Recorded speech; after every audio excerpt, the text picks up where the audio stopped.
തങ്ങളെ കൂടെ നിൽക്കാൻ ഒരു സന്തോഷം, ആ മുഖത്തേക്ക് നോക്കാൻ ഒരാഹ്ലാദം, കൈ പിടിക്കുമ്പോൾ അതിനേക്കാളും വലിയ സന്തോഷം, ആ കൈ പിടിച്ചു ഒന്ന് മുത്തം കൊടുക്കുമ്പോൾ അതിനേക്കാളും വലിയ ഒരാഹ്ലാദം. അല്ലാഹുവേ, ആ ബഹുമാനം ഞങ്ങളെ ഖൽബിൽ നീ നിലനിർത്തണേ അല്ലാ. ഈ സദസ്സിന് വെളിച്ചം കൂട്ടിത്തന്ന ഞങ്ങൾ വലിയ ബഹുമാനത്തോടെ കാണുന്ന നൂറു സദാ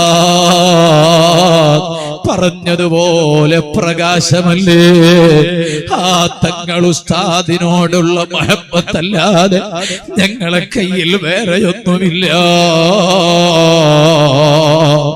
അവരെ എല്ലാം ഒന്ന് സ്നേഹിച്ച്, അവരെ മുറുകെ പിടിച്ച്, അവരെ കാണിച്ചു തന്ന വഴിയിൽ സഞ്ചരിച്ച് നാളെ അവരോടൊത്ത് ജന്നാത്തുൻ നഈമിൽ സംഗമിക്കാൻ ഒരുങ്ങി നിൽക്കണേ മുഅ്മിനീങ്ങളെ.